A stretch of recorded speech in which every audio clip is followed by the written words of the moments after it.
In this video, we'll be replacing the oil pan in this Ford F-150. So now underneath the vehicle, what we're going to be looking for is the inside of the cross member where your motor mount is. You'll see in this big cutout, one single bolt sticking through with a nut on it. That's the bolt we're going for. It's going to be an 18 millimeter.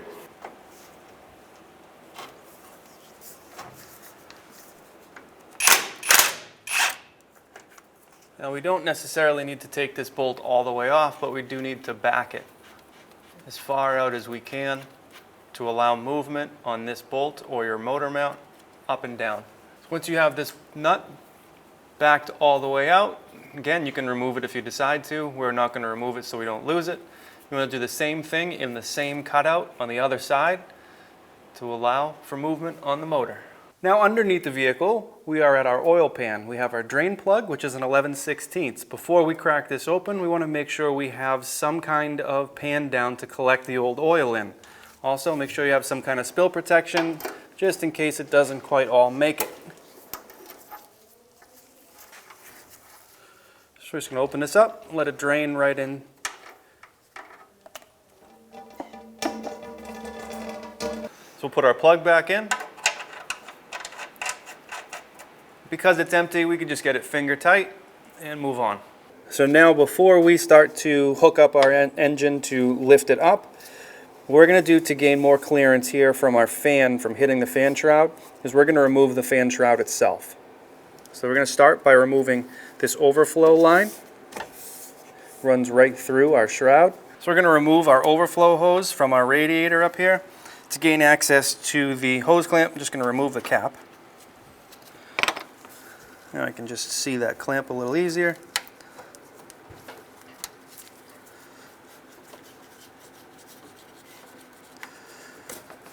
There we go. Now to feed this hose through the actual fan shroud, we need to remove this hose clamp.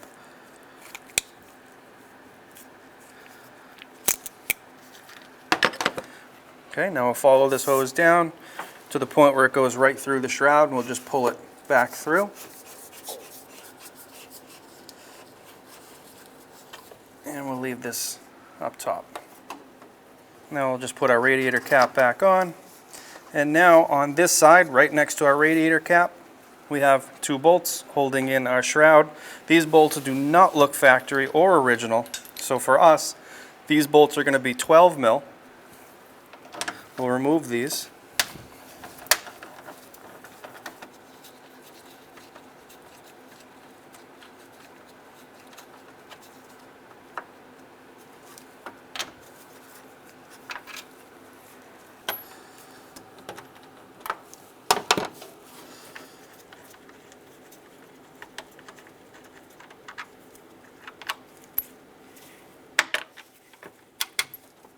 Okay, now our fan shroud should be set into a couple of slots on the bottom.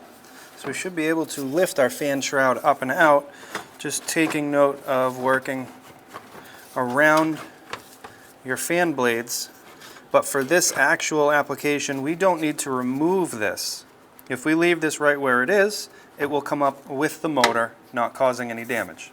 Now that you have your fan shroud loose, go ahead and jack up your engine. We're using an engine hoist with the vehicle on the ground to get as much lift as we can. Just find somewhere on the vehicle that is stable and safe to lift your vehicle motor from.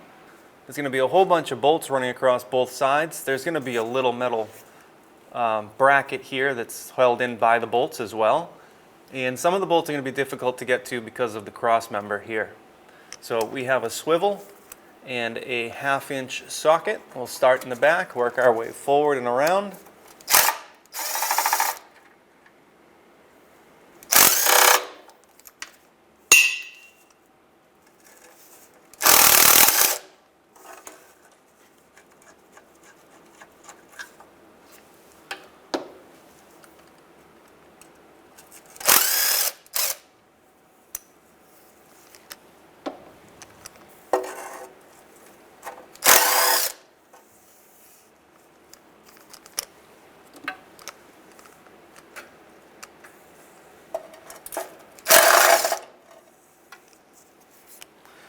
This is where it gets a little bit interesting.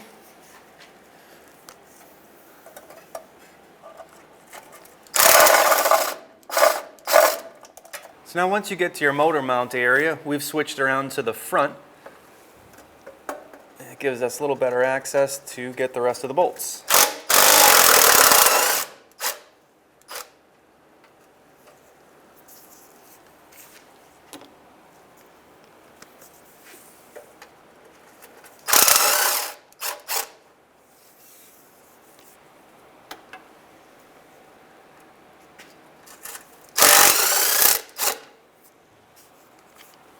Now this next bolt is our last bolt going across the side, which means the metal bracket that it's actually holding will come down as well, so be careful. So with that bolt removed, we can take that metal bracket out through the back. And we'll clean this up and make sure we don't bend it in the process and get it ready for reinstall. Okay, so now onto the passenger side.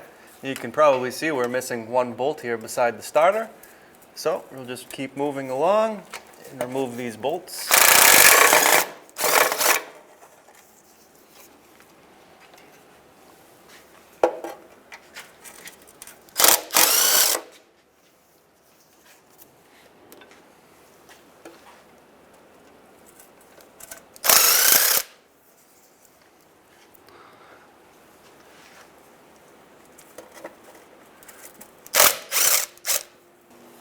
Now before we move any further, while we're here in this area, just want to make a note.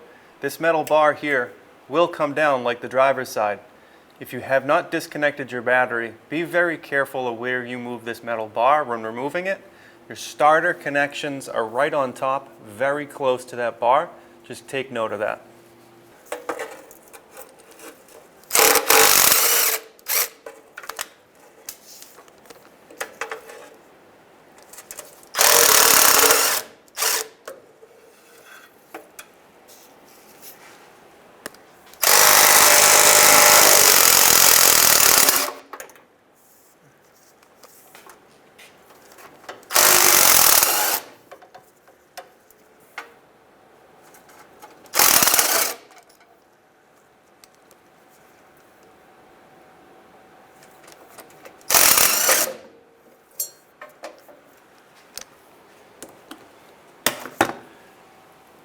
We can remove this bar and retrieve the one bolt we dropped inside.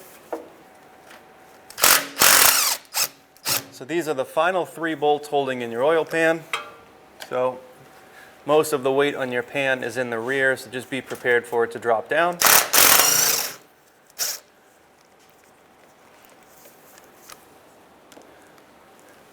You should also have some sort of spill protection down, just in case.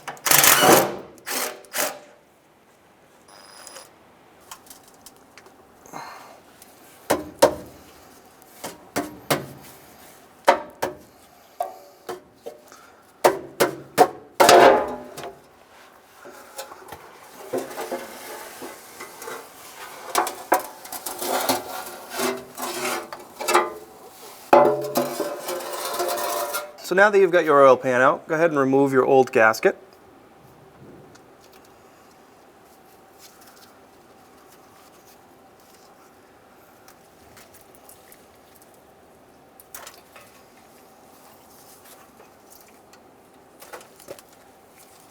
So now before you put your new gasket on, you're going to clean the surface here where your bolts go and your gasket mates up to. A little bit of old oil isn't a bad thing. If you can get to it, clean it. You want to take off any debris that might be on that surface. So feed the front half of our gasket over the cross member.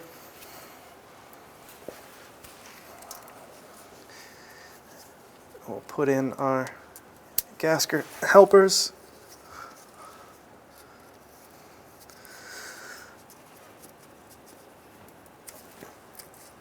And the helpers that we're using just hold the gasket up while we put the oil pan into position.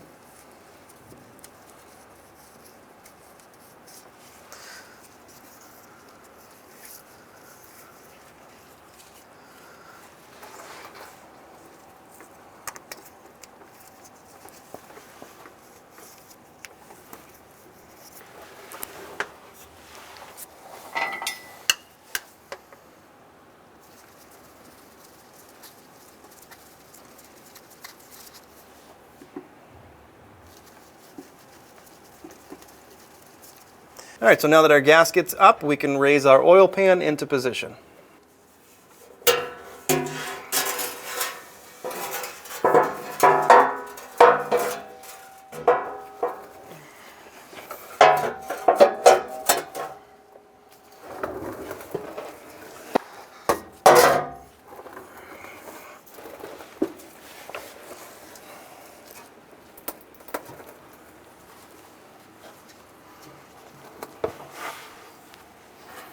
So doing the oil pan this way, you can't use any kind of clips in the front because the fit is so tight. So you'll have to make sure your gasket is mostly in the right position and you're not flipping it inside out or stretching it. Okay, so now we're going to put a couple of bolts to hold our oil pan up and keep our gasket aligned. Then we'll actually just lower the motor and work on it while it's in the air. So before you put your gasket in, make sure you take your 2 metal brackets, give them a thorough wipe down, and don't forget to put them back.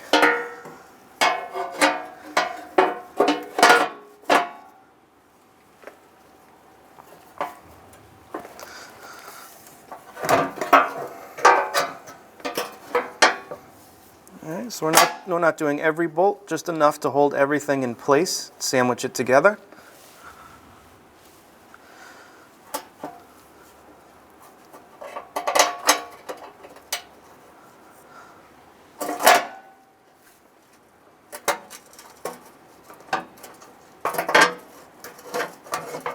Alright, so we have one here. We're going to go up front, just pull our gasket into position. So now that we have our oil pan up, our gasket in place, held in by a few bolts, our metal brackets here on both sides, we're actually going to go outside in the engine bay and lower our motor back down, and then we'll come back and put all our bolts in and torque them. As you lower your motor, you're going to want to make sure, if you've separated them far enough, that your motor mount has come loose. Make sure that your motor mount matches back up to the motor side. So as you bring your motor down, bring it down slowly, keep checking both left and right sides. You're going to want to disconnect your motor from the cherry picker. Now that we have our engine off of the hoist and the engine lowered down into position, we can start putting our radiator fan back into place and running our coolant line again through. We'll start with the bolts. Now you may have, during this process, lifted this fan shroud up. Make sure to seat it down into the 2 tabs in the bottom.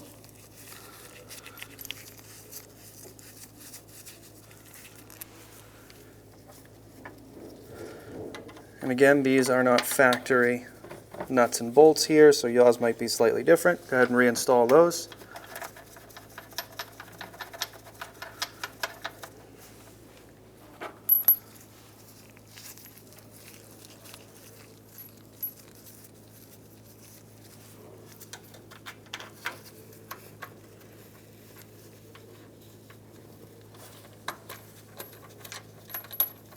Okay, so now that our fan's installed, we can reroute our overflow tube. It's going to go right through this hole here. And what I like to do here is forget about these 2 clips. Get your hose clamp at this point back on your hose.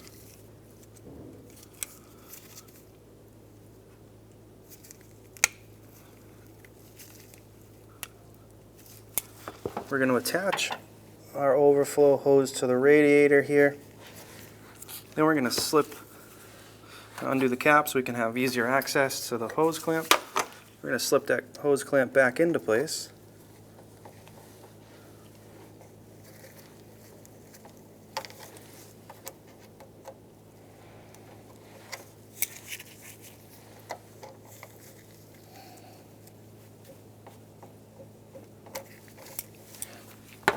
Put our cap back on. And then we'll work from this side over, put our clips in. And any excess line you have here, just push it backwards towards your overflow tank. All right.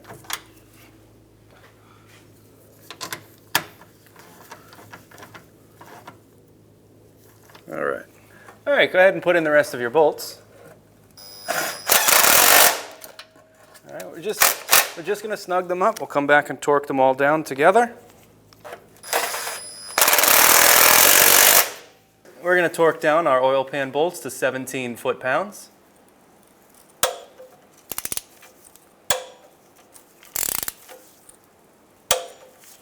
All right, so just go ahead and work your way around. Do the same to all the other bolts. So there's going to be one shorter bolt. That short bolt's going to go right here. And this shorter bolt is going to be about 18 to 19 foot-pounds, which is very close to the others, just a little bit tighter. You want to do the same thing in the same cutout on the other side. Okay, so now we're going to fill our oil. First thing we're going to do is find our dipstick. So we're going to remove our engine oil dipstick. Just pull it straight out. And while we fill our oil, we're going to set this aside. Now we can remove our engine oil fill. Set that aside.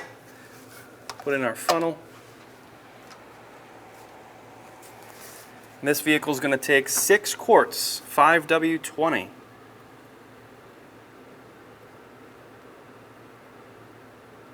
Now that you have 6 quarts in your engine, you're going to want to put your dipstick in. Seat it all the way down. You'll notice at the back of your dipstick, there's an area for you to sit it all the way down.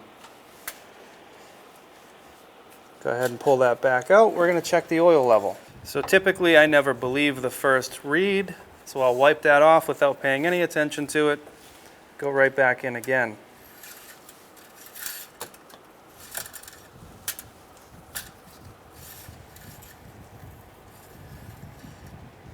So you're going to want to check your oil level. You're going to want to make sure it is between the hash marks and the arrows here. If you're on the low side, it tells you go ahead and add some until you reach the top where you are full. Then you're going to want to run your vehicle, bring it up to operating temperature, and then shut it down. Let it sit for a few minutes and check your oil once again. If you need any at that point, go ahead and fill.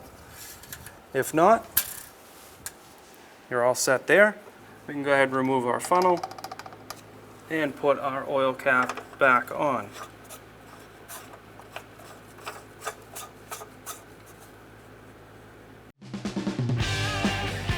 When only the best will do, demand TRQ.